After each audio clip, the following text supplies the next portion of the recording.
We are live. This is Karen from newclevelandradio.net, and I am looking at Paul Seaburn. Hi, Karen. And this is What in the World? We're doing, yeah, that's right. We're doing What in the World on Zoom. Yeah. This is the first time for me. Karen apparently is an old hat at this, or an old veteran, or not old, but a veteran or a hat. I'm a hat. Hat, yes. But this is kind of fun. This is kind of fun. It's nice to see Karen again. I haven't seen her in a few weeks down in her underground lair. Very well lit for the undergroundishness that it is. I You've got must have 1,000 candles lit down there, keeping the bats at bay and all those things. So, anyways, yeah, we're here with What in the World, with our little weekly podcast of unusual, strange, interesting, unusual, weird news that you don't hear anyplace else. We're here to have fun, as always. I hope that all the stories that I've selected to talk about are funny. That's our goal, to make you laugh, as well as give you some interesting things that you're not going to see in mainstream media. And some of those things, I'll give you a little hint to what's coming up. Mermaids in Montana. Wait a second. That's right. Montana. That's right. They are practicing social distancing in Montana. Now, I guess we'll talk about what they're doing in Montana. And then this was my favorite story of the week, the Flowbee. Now, anybody who lived through the 90s remembers the Flowbee. It was a contraption for cutting hair with a vacuum. It's coming back as a result of the coronavirus shutdown and the lack of hair salons and barbershops. So we've got that coming up. We've got opening day, not in the United States yet, but in Taiwan. And they were able to do it. They've been playing, and they're doing some very unusual things that I want to talk about that sound like a lot of fun. And then, what a big fan of Ripley's Believe It or Not I am, Karen. I have a Ripley's Believe It or Not story from this week where a man survived and is okay after getting a steel rod through his skull. Now, this is a classic. Yeah, I know. This is a classic What in the World story that I remembered from when I was a kid. And that guy survived. And this one survived too. So it's a good story, but it's a little gruesome. But we'll punch it up. And then I've got a really cool story for the coronavirus shutdown.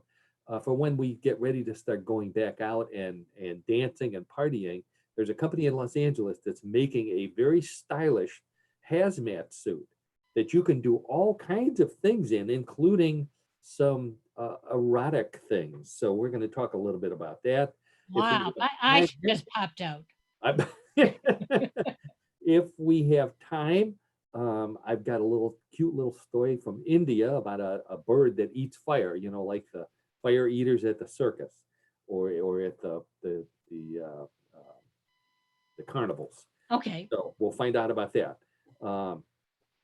And a couple more strange and funny news stories, and of course, plenty of trivia. So I've got trivia warning sign. And then at the very end, we'll be playing our favorite game, Bluff the Co-host. So as always, real news, sometimes strange, always funny. We're here at newclevelandradio.net. Now we have video. This is just great. We are in the 21st century of technology and podcasting. And I guess it's not called a podcast if you have video. It's a video cast. Video cast. Okay, that's what we're doing. All right, great. So I know, Karen, you sounded very interested in this story, so we're going to jump right into it. Okay. The mermaids in Montana. Okay, so this is the strangest story that I found this week. And here's what they said. Montana, that would be the state government, is allowing the Sip and Dip Tiki Bar probably in Butte or one of the big cities of Montana where there's more than 100 people living. The Sip and Dip Tiki Bar is now allowed to continue the Mermaid Show that was shut down by the coronavirus.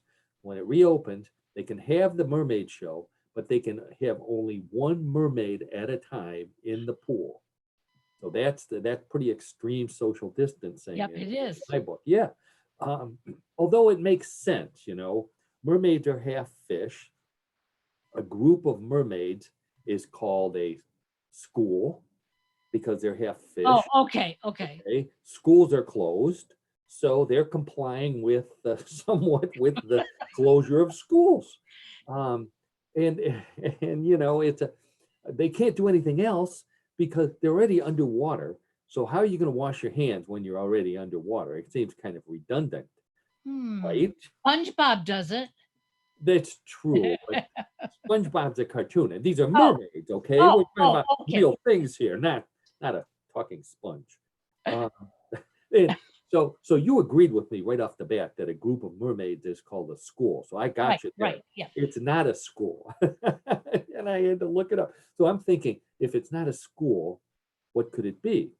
Well, they're half human, so they could be a tribe, they could be a mob, they could be a gang of mermaids, which, you know me, you know how my mind works. A gang of mermaids sounds like a great idea for a musical, you know, like uh, on Broadway, a female gang maybe against another female gang of mermaids. This is starting to sound like the Jet and the Sharks, Yes, it does. only it would be the mermaids and the Mermaids. merman. Okay, there you go. Yeah, sorry, the other mermaids. Yeah, and I already have a title for it. I have a title for it. It will be called Wet Side Story. Get it? Wet Side Story. Oh, there we go. That's Okay. I don't have Wet my Side I Story. have a rim shot. Wet Side Story. But believe it or not, that's not what they're called. Um, they're half water mammal, okay, like a manatee or a seal or something like that. So, and a group of manatees is called a pod, but you can't call, since they're half human, you can't call them a pod. Turns out I have an actual list of, it's called the Stokes Whibley Natural Index of Supernatural Collective Nouns, which is what that's called, you know, a group of something, Yeah. a collective noun. So a group of mermaids is called a gossip of mermaids. Gossam? Gossip, no, gossip, like talking behind. Oh, gossip. Yeah. Yeah. So they must gossip. I don't, you know, this For is women. half women, and it's the talking half too. But there were a couple of other interesting ones here. Banshees, you know, the screaming ghost. That's a racket of banshees. Dwarves, a knob of dwarves.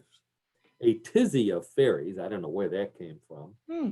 A host of angels. Now you've heard that. That's from the Bible. A coven of witches. That's pretty normal.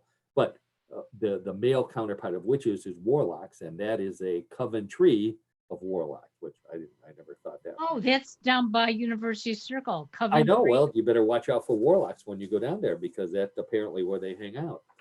So we have the gossip of mermaids at this tiki bar in Montana. So my next question is, what's a tiki bar? And what's the story behind tiki bars? Have you ever been to a tiki bar? Do you know Think, what it is? yes, I think we were in Virginia Beach on our Okay. honeymoon, but it's like a grass hut type bar. Yeah. Yeah.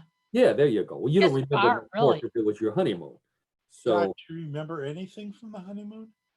okay, moving along. Uh, we have a there's a different you have a different podcast for marital conflict. right. Okay. So tiki bars serve, you know, those exotic drinks in coconuts and pineapples Right. with rum, like Mai Tais and zombies are the two that I remember. And the tiki decor is based on like Polynesian villages. So that's why you remember the grass hut and those sorts of things.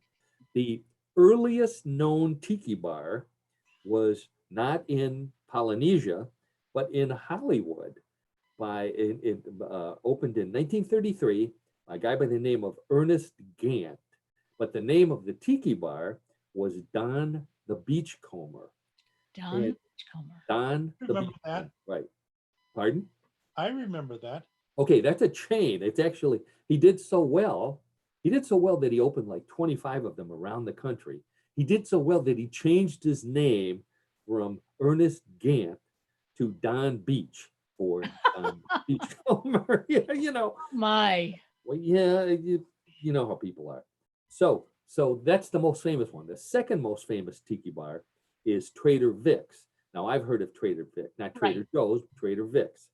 Um, that was created in Oakland, California. So this is a California thing by Victor Bergeron in 1936, 3 years later. So he saw the potential of the Sure. tiki bar experience.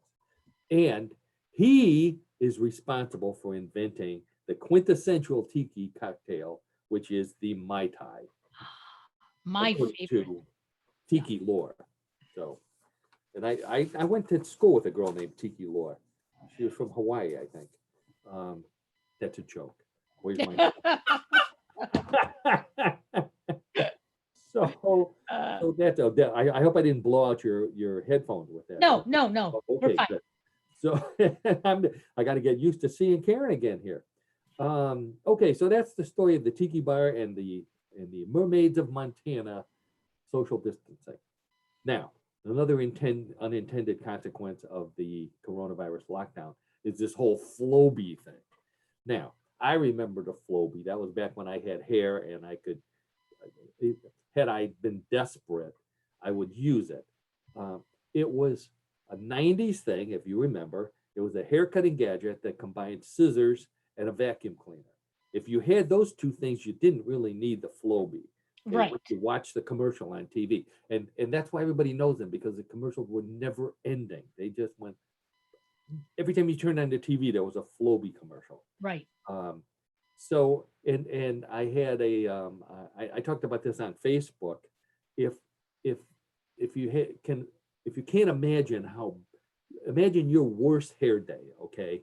Your worst hair day was not as bad as the best hair day of Professor Irwin Corey, the comedian, who looks like he cut his hair with a Floby. Right. And he looks scared all the time. Looks scared all the time. Yeah. I mentioned on Facebook that, by the way, you can see a lot of my stories on my Facebook page or at mysteriousuniverse.org. Mysteriousuniverse.org, right? He passed away a few years ago at the age of 102, and he was close to 100. He was in his late 90s when the lovely Donna and I went to New York on one of our trips and saw him performing on Broadway. He actually had a not a starring role, but a major role in a play, not a musical. He came out and delivered his lines, and he didn't come out afterwards. I would have loved to get his autograph, but we didn't see him after there. So anyways, back to the Floby. No matter how bad your hair looks, you don't want to use this thing. So it was and there were many warning signs that should have told you, don't buy this, okay? First one, invented in 1986 by a carpenter. Okay, you don't buy hair products from a carpenter. They have saws, okay? That's all I have to say. That's what they're good with, not hair cutting equipment. This guy must have been hallucinating when he came. Hit his thumb with a hammer, and in a hallucinogenic, pain throbbing headache, he came up with the idea for the Floby. Rick Hunt is his name. He was in San Diego. In fact, he still is in California. Still owns the company. The Floby factory, the original factory, because they made enough to have a factory, was in Flower Bluff, which is a suburb of Corpus Christi. So I mentioned that for our Texas buddies, Tex Chick and Steeler Girl, who was a Texas girl, but she lives in Texas. Never mind. You know who she is. Texas friend. And hi to both of you. Later moved to Kerrville, Texas, which is where it's at right now. So if you want to go visit the Floby factory, I'm sure they'll be happy to give you a tour, maybe even a free cut. You go to Kerrville, Texas. Or a free Floby. Oh no, we'll get to that. No, you won't get a free Floby. So if you're in, but here's my advice. I mean, if you're in Texas and your hair looks bad and you're considering getting a Floby cut, get a hat. Because my advice would be get an 11-gallon hat. So you got 10 gallons for hat, and then you got 1 extra gallon for to shove your hair under. Okay, That's so what nobody sees Richard it. needs. What's the how what? Richard needs one of those right now. Oh, he does. Yes, he Oh, does. his head's too big for a 11 gallon. he needs let's see. I can't do the math. Okay. I'm just kidding. His head's big enough for a 10-gallon hat. Yep. So so so here's another warning sign. This Hunt guy, he started selling them out of his garage, which is probably where he was making them. You know, assembling little vacuum cleaners and putting up scissors in the box. Then he goes to a county fair and he starts hawking them there. Okay, everybody knows you don't buy products that are sold at a county fair. Right. The reason why they're sold there is because nobody else will let them sell there. And you don't buy anything to eat at a county fair either, especially if it says deep fried.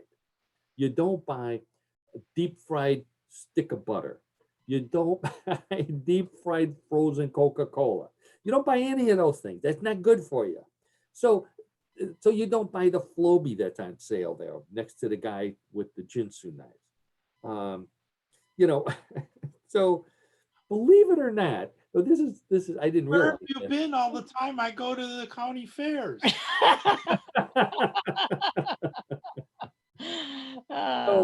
So this is, I can't believe it. He actually admits where he got the idea. He got the idea from the astronauts back in the 80s. That was before we had the International Space Station. We had the Skylab, which was a much smaller space orbiting spaceship, right. that we shared with the It was Russians. bigger. It was bigger than. Yeah. Oh, okay. So, but it was bigger. They had to cut their hair while they were up there, so they used a vacuum cleaner and scissors. Now it makes sense on the Skylab or in space when you have no gravity and you don't want pieces of hair floating around any place. You suck it up. It makes sense up there. It doesn't make sense on Earth. And so what if your hair looks bad? You're up there with Russian cosmonauts. Guaranteed theirs looks worse. So it's not a big deal up there. And if you run into aliens, they don't care. Wow. You know, maybe the bad hair will scare them away. And then the instructions say you can also use it to groom your dog. Okay, I'm not using any product that can also be used on my dog. Period. I don't care what it is. And you know, I've owned dogs. Fortunately they've been short hair, so I've never had to take them to get groomed. But I have seen them grooming dogs. And if you notice, the dogs are always tied up. They have a leash around their neck. Right. There's a reason why. They don't like the way they look. Okay. they don't want a Floby, they don't want a haircut, they don't want anything. They want to go out and chase squirrel. That's what they want to do. So obviously this thing was so funny and so, you know, just radical that everybody made fun of it. Johnny Carson made fun of it. Jay Leno made fun of all the late night talk show hosts at that time. The movie Wayne's World had one, and they called it the suck cut because they couldn't call it the Floby, which is a much better word and probably describes how your hair looked or what you said after you saw how your hair looked. Suck cut. Despite all that, Karen, by the year 2000, 2 million Flobies had been sold. In less than 14 years, they sold 2 million of these. So this guy's obviously a millionaire already. Absolutely. And okay, so now you said they're going to give you a free one if you go to visit the factory. Yeah. Current price for a Floby system with Super Minivac, $139.95. If you act now, and I don't think they throw anything else in because there's been such a big run on them. In fact, I think they're sold out of these. My advice, do yourself a favor. The barbers are getting ready to open. Wear a hat for another week. Get in line, make an appointment. Go get your hair cut. It's just, excuse me, don't do the Floby thing. Rich almost bought one. He did. When? This week? Oh, he was thinking about it a couple of weeks ago. couple of weeks ago. Yeah. About 3 Yeah. weeks ago. You don't have a dog. What? No. He was going to use it on himself. He wasn't going to use it on you. I know that. No. There's no way but you I would was get going to use it on myself. He was going to use it on My himself. hair is as long as Karen's used to be. That could be any time, Rich. You know, you got to narrow it down for me a little bit. Okay, And- the last time you saw her is the length of my hair right now. Oh, Yeah, man. he's almost chin length. I'll tell you what, Rich. In all honesty, I bet you have another use for it besides that. And I'm not going to say what the use. Okay? But you know, come on. Moving right along, which we better do here. Absolutely. It's time for sports. Da, da, da. Oh, Yeah. So the Major League Baseball in the United States has said they're going to have a shortened season, 82 games, spring training at home. Okay, so they'll be, we're in Cleveland. We'll see the Indians in Cleveland. They said initially the games will not have fans, but I'm guessing as soon as they figure out that people will show up, and they maybe will sit a seat or two apart, they can at least fill half a stadium, and sure. they want that money. They want that money. So, and as proof that it works, in Taiwan, they've been doing baseball for a couple weeks now. So I saw a picture, a story in the New York Times of opening day in Taiwan. No fans. Stadium, though, looked like it had people in it. You zoom in closer, they were cardboard cutouts. Right. They were mannequins with colorful wigs and clothes and, you know, jerseys, and a band of robots, which I love, playing the drums. So instead of our guy, John, whatever his name is. John Adams. Yeah, sitting up in the well, not the bleachers, but the cheap seats, banging on his drum. They had robot drum. So this is a game between the CTBC brothers team, and I couldn't find what that stood for. But the other one I like was the Rakuten Monkeys, which I think we need a couple of more teams named after monkeys of some sort. So, you know, If you like Korean baseball or you just need baseball, it's actually on Spectrum. You can watch. It's down like Sports Ohio. It's like 32 or 40 or something like it. It's a low channel, but it's down there, and they play Korean baseball every single day. So what? So what's the difference? Do they play with giant chopsticks, or and that's not that's not an Asian joke, by the way. So it's just is there some difference to it? No, there's really no difference except for there's nobody in the seats. Yeah. And they have these cute cheerleaders, Korean cheerleaders. Yeah. Oh, so that I'm glad you brought that up, Rich, because they do that. They have cheerleaders, but they don't have any fans. Yeah. Which, you know what? How hard is that? You know, well, how do you have to have modified cheers for when you're cheering for cardboard cutouts, like right? We will not move, da, da, da, da, da. Or 2468, not allowed to congregate.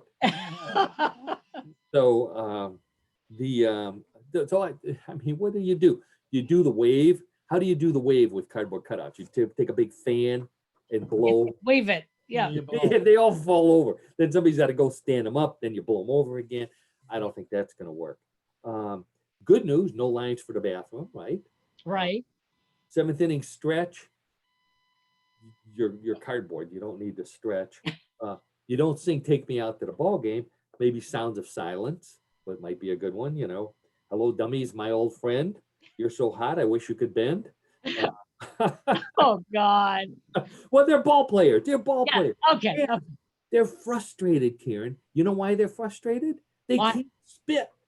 One of the rules of Taiwan baseball in the coronavirus era is no spitting. Another rule, no sunflower seeds. Why? Because where do you spit the shells? Wow. You can just imagine. There's no high fives either. No high fives. That's right. They have to high elbow. But they do everything else. I mean, they bump each other. They chest bump each other. They can chest bump. They can butt bump. They can do all those things, which I never did understand that. So, it can be done. Yeah. Obviously, it can be done. I'm looking forward to, and as I know your family is, Yes. looking forward to Indian season opening up and baseball season in general. It should be fun, even if it's short. And if you remember, the last time there was a short and Cindy season, the Indians won the division, the American League Championship, and we're one game We away, could- I We believe, could from use that right a now. World Series. Yeah. So, okay. So now, enough for the United States for a minute. Let's go to China, since we are Okay. what in the world, to the Himalayas, as a matter of fact. And here's something something else that was affected by the coronavirus: the annual harvest of the caterpillar fungus, which is nicknamed. This will tell you why they harvest it: the Himalayan Viagra. So the annual harvest of the Himalayan Viagra that sells for 3 times the price of gold in China. That tells you they think it works, has been banned because of Nepal's coronavirus lockdown. So people can't go out, or at least the farmers or the harvesters can't go out and harvest the Himalayan Viagra. Who's eating it then? Bears. Okay. So, do bears crap in the woods? Yes. What else do they do in the woods? They're going to find out because they're all high on this Himalayan Viagra. They're not so charming anymore. Oh, Where's that horn? Where's that horn? So, and I wouldn't go. It's dangerous enough that they have brown bears in the Himalayas. So you go out there. It's dangerous enough to go out in the woods with brown bears. Now there's brown bears high on Himalayan Viagra. They're going to eat you, but first they're going to do something else to you. Then they're going to eat you. Don't want to do that. So hopefully, I know they're hoping that this shutdown ends pretty fast there. And since we've gone down the sex rabbit hole here, I've got one more sex story. And this is the best headline, one of the best headlines I've ever seen, certainly the best of the week. Get ready for this. This is from Somerset Live website in England, okay, for text check, and her British husband. Okay, here's the headline: Woman from Cockermouth among competitors in virtual knob eating contest. Okay, so that headline made it past the censors. Why? So I had to look it up to figure this out. Cockermouth is a town in Cumbria, England, on the Cocker River. Okay, so they have all these unusual names for things in England. So Cockermouth is on the Cocker River. The Dorset knob is a very dry biscuit that is both shaped like and tastes like a doorknob, and about the same consistency. And there's 2 ways to eat a Dorset knob.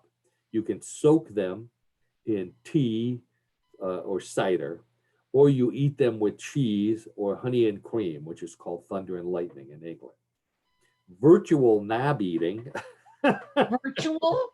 which is not it's not a porn video, is actually an online. Are you sure? Yes, I tried it. It's actually an online lockdown replacement for the annual knob throwing contest, which is held every year in Dorset as part of the Dorset Knob Festival. Okay, they only make these knobs in Dorset.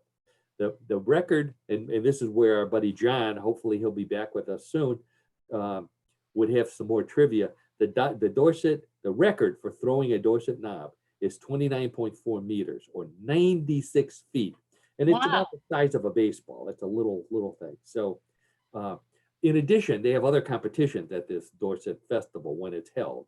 The guess the weight of the knob, which I think is pretty unusual.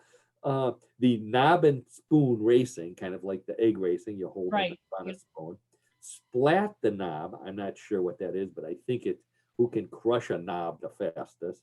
Knob darts, and pin the knob on the Cern Abbas giant. And I know I'm not pronouncing that correctly, but the Cern Abbas giant is one of these British things. It's a chalk drawing, a huge, like the size of a football field, drawing of a naked giant with his version of the knob Okay. exposed. So I don't know where they're pinning the knob on this giant thing, but anyways, they also they compete to eat a plate of knobs. So that's what they're doing in this virtual thing. They're eating them in front of a camera, and I guess the judges somehow have to judge that, which is interesting.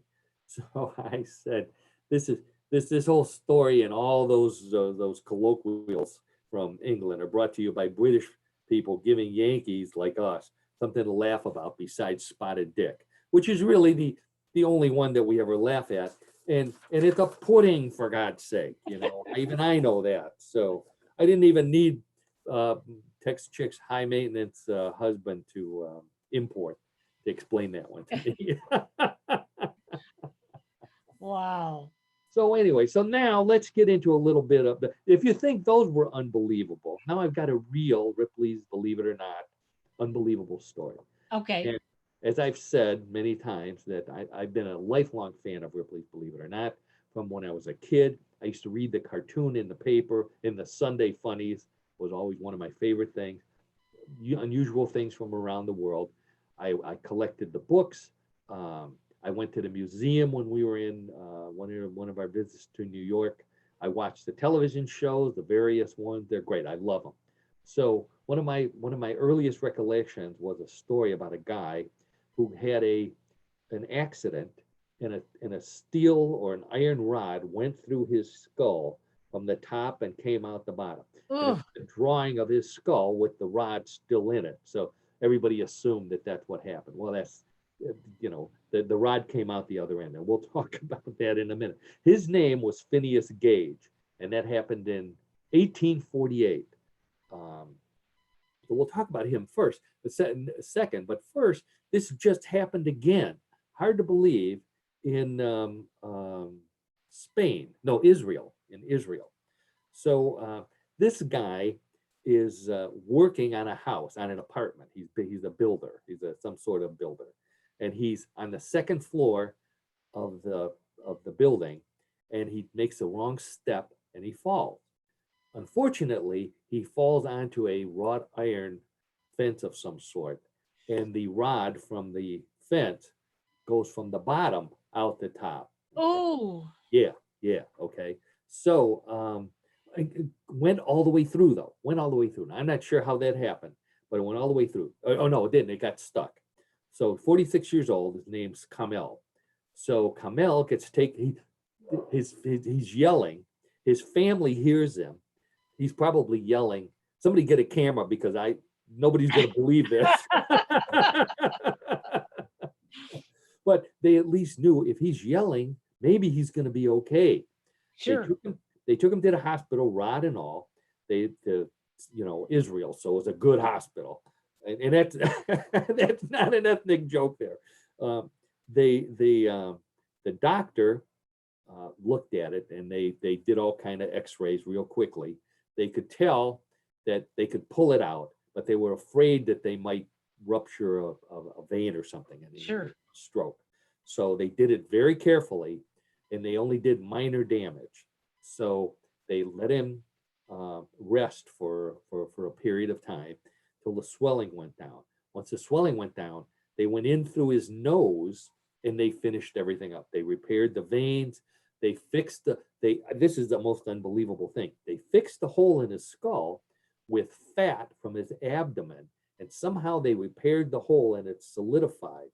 So, I'm not a medical person. I get queasy too, Karen. So that's about as far as I'm going to go with Yeah, that. I hope so. But in 4 weeks, four weeks after he had this rod go through his skull, he walked out the door of the hospital, and his amazing. Isn't that really is amazing? They found very little, if anything, cognitive problems with him. He had his vision, everything healed up. His brain was okay. So it's a tribute to modern medicine and also to sheer luck. because obviously Right. he was doing something right. So now we go to Phineas Gage, who the same thing happened to him, only not in 2020 with modern medicine, but in 1848. So Wow. now this is um, the lovely Donna likes to send me um, Darwin Awards. Okay, and if you're not familiar with the Darwin Awards, named after Charles Darwin, they awarded multiple awards to people who do really stupid things Okay. and end up either injuring themselves or ending their own lives as a result. And the name comes from the theory of evolution, that this is evolution saying, don't do that. We'll thin the herd for you. The rest of you that are still alive, don't do that. Okay. so so it's kind of, it was kind of situation with this guy. He's working on the railroad all the live long day, and he is preparing the area for the track to go through. So he's using explosives in a rock to create bigger holes, I guess would be it. And so he gets the hole, he pours the explosives in, and then he has to tamp it down. So he tamps it down with something called a tamping rod. I think you know where this is going. The Yeah. tamping rod is a big 3-foot long iron bar. And as he's banging away on this thing, it explodes. Now, it doesn't just explode. And here's one where you wish you had a video camera. It blows the rod from the bottom of his jaw out the top of his head Oh no. so hard that it landed 80 feet away. So that was quite an explosion. This guy, same thing. He gets up, he actually walked, he was talking. Now, this is 1848. This is before the Civil War. There's no hospital to take him to. So they took him to a local, they probably took him to a barber, you know. Right. They were the doctors. Yeah, exactly. They were the doctors, and they treated him for infection. They treated the wounds, um, and that was it. So he eventually recovered. He lost the sight of one eye, and if you see a picture of him, you can see he has one eye closed. Uh, he went he went back to work. He worked for 12 years after that. He lived for 14 before he finally died in his 60s, I think he was. Um, he donated the rod and his skull to the Harvard Medical School, which was open at the time, so that they could study how the heck he survived that. Sure. And they learned so much that to this day, many of the things that they discovered about the brain, that you can lose a little piece of it and you're still okay, are used in modern medicine. So 150 or more than 150 years later, Phineas Gage not only is a member of the renowned class of 1848 at the Ripley's Believe It or Not Museum, he's also at the Harvard Medical Museum, Wow. where he donated medical knowledge by all as a result of his stupid accident, pounding on an explosive with a rod. So I thought that belongs in, both of those belong in Ripley's Believe It or Not. Absolutely. The best part is that they both survived, and I think that is a tribute to the spirit of mankind and the healing powers of the human body. Right. You don't necessarily need all these drugs and all the other stuff that we're trying to do. Your body's a wonderful thing, and it's a miraculous machine that can often heal itself. So we're going to come out of this coronavirus thing okay. That's my prediction based on absolutely nothing but the human spirit and stories like that. But if if things are still bad, this company in Los Angeles is building this designer hazmat suit that we can all wear when we go out.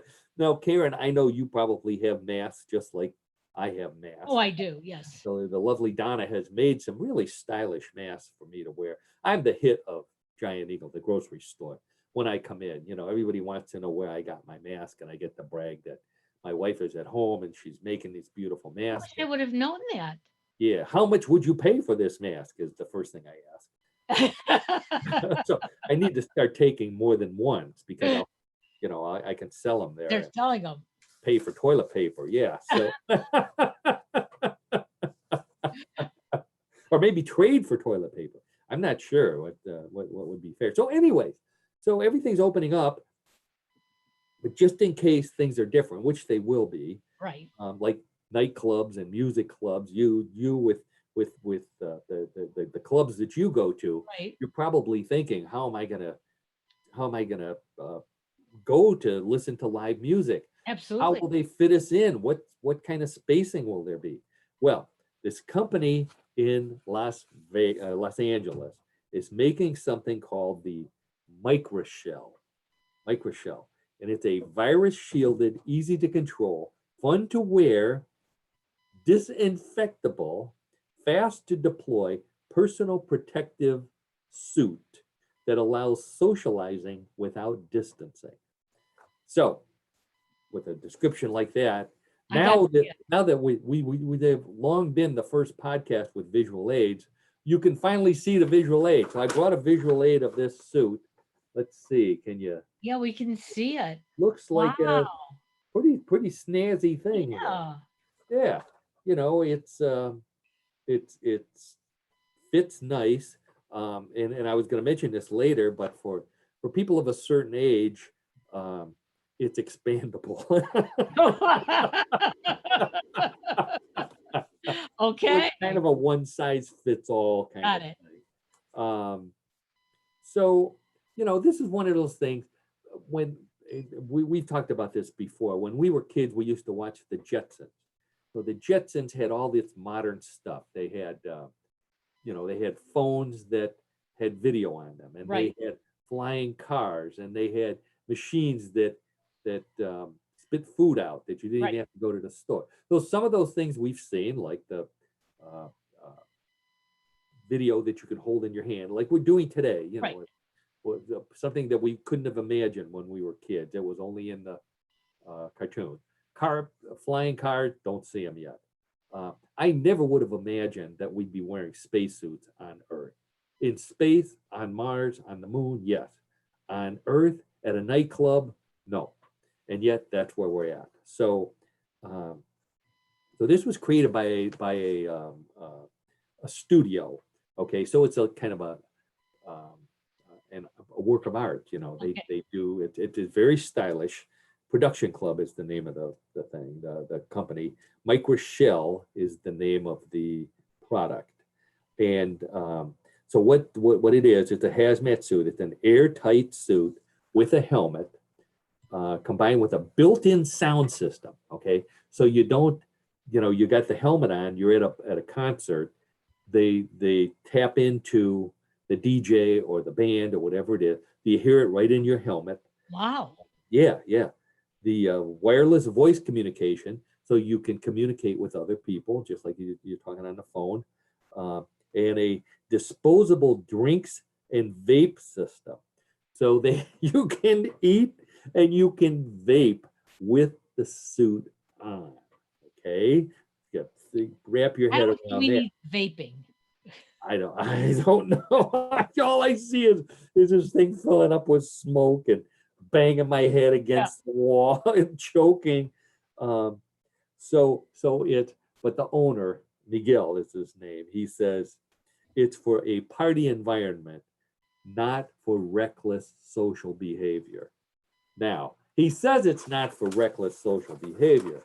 However, later in the documentation, it says top only suit design allows the user to wear their normal clothes, use the toilet, fortunately, and engage in intercourse without being exposed to respiratory risk. Did you get that, Rich? Engage in intercourse with a hazmat suit on. That doesn't sound right. No, it doesn't sound right, does it? How much is this? Well, we'll get to that. Good question, though. Hold that thought. So, you go to the Google Microshell, and you'll be able to see. Sounds like a modern name, Microshell. It's my daughter, Microshell. Yeah. So and it's made out of this ultra high molecular weight polyethylene fabric. So it's light, it's thin, it's form fitting. Um, it has Velcro on it. So if you want to add decorations, if you want to put flowers, Oh, yeah, you can, really step out. Um, so, and it runs on 2 lithium-ion cell batteries for uninterrupted operation, and they're on the outside. So if you start to fade out, you or can you get see a another. little Yeah. circle, yeah, you can swap out your batteries right at the club and probably charge them while you're waiting. So all of that, Rich, for the incredibly low price of to be determined. To be determined.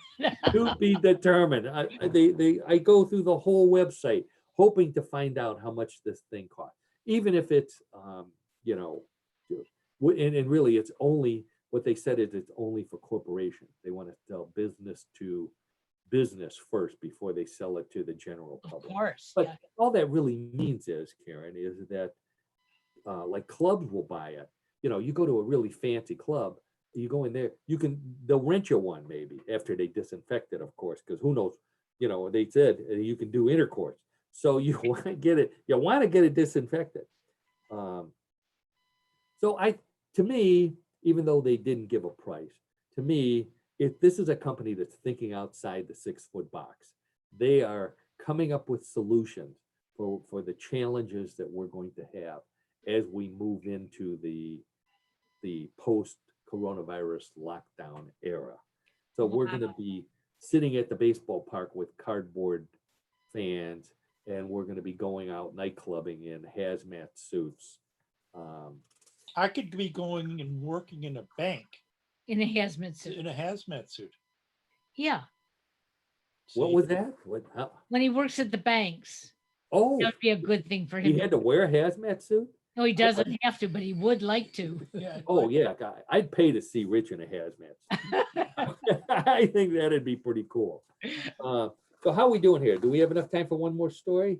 Well, I think we're close to Or time should we for. go to Bluff the Yeah. co-host? Let's go to Bluff the co-host.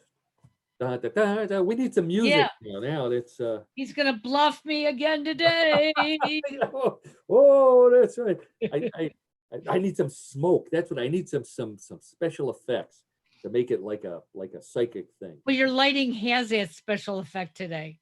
Oh, it does. Oh, I'm using natural lighting, by the way. Yeah, it I sort of can't has plug you in it. a halo. Oh, really? Yeah.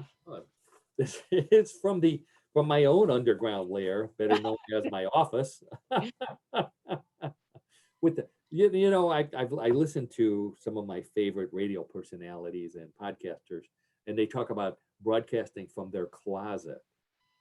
I have no closet big enough, or one that I could take the clothes out of because they're packed so tightly in there, along with stuff on the shelves and on the floor.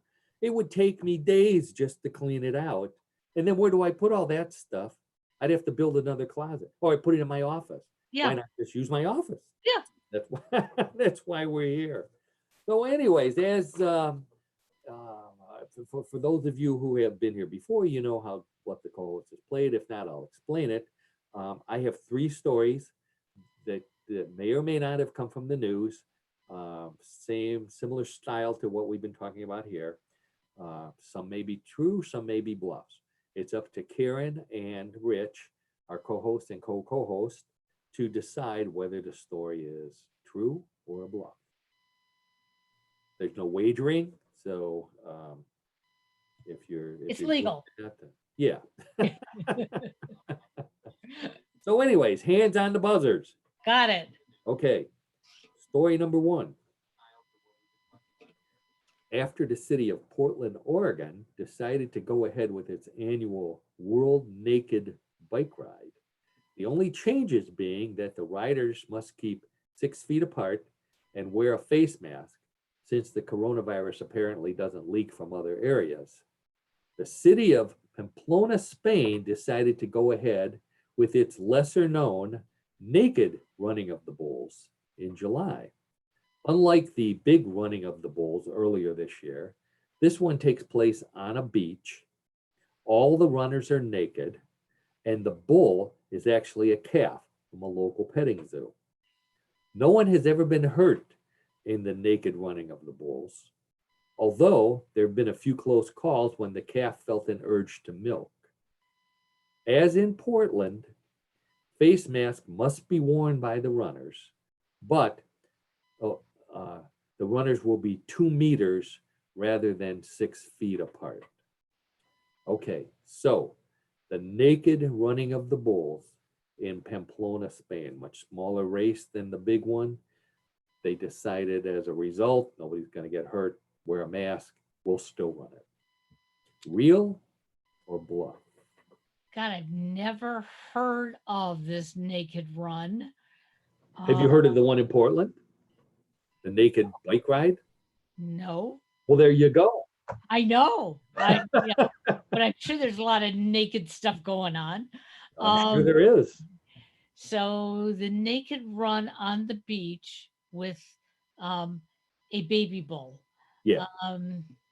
Just one? Just one, yeah. Just Yeah, one. it's a very mild race. You know, Oh. it's a fun race. It's not like the. You know, I'm going to say it's true. Okay. Rich, what do you think? You're imagining it, I know. Okay. Come back to life, come back to Earth, or he's Googling it. He wants to see a video. True or false? I'm going to say it's true. Okay. So we have two trues? Yeah.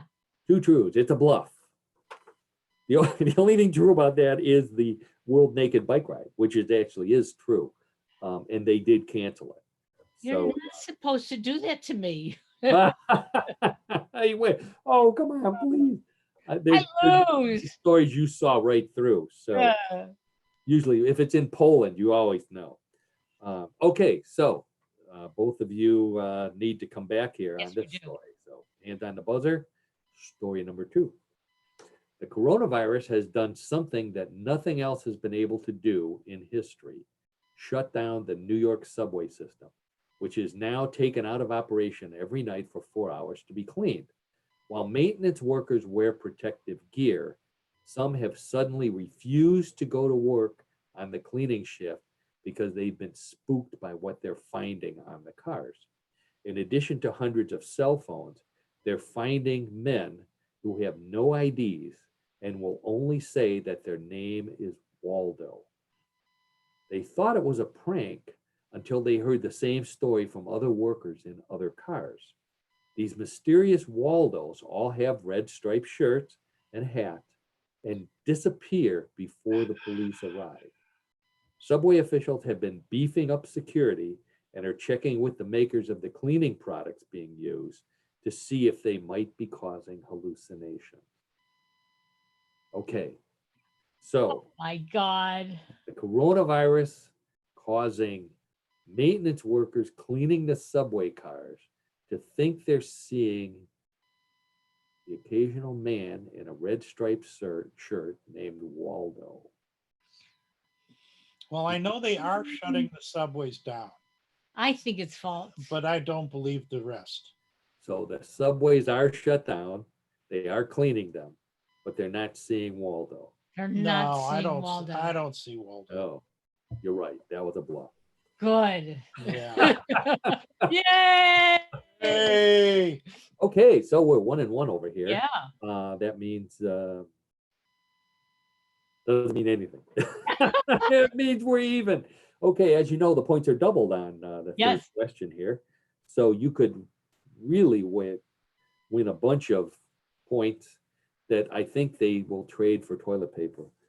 Okay, good. So anyway, hands on the buzzer, hands on the buzzer, story number 3. Last week it was a monkey. This week, a snake was caught on video breaking into an ATM kiosk at a bank in India. The snake can be seen on video slithering up to the ATM, slowly climbing up the front, and then sliding into a hole at the top of the machine. Fortunately, no one came in and tried to get cash while the snake was inside because it appeared to be one of the many venomous snakes that live in India. Eventually, a security guard was notified and, after having his own ATM card rejected by the snake, called local wildlife officials, who removed the snake and took it back to its natural habitat, where the green stuff is less valuable but more tasty. Okay, so ATM machine in India, a snake is seen on the security camera sliding up, going into a hole, and residing inside the ATM machine until a security guard came in, tried to get it out, and then called the snake experts who played their little flute, and it came out the top. Maybe it came out that way. But in the meantime, No, I think it's true. oh, I mean, it's feasible. it is feasible. Yeah. Rich Mr. is looking for the video again. I'm going to say no, it's not true.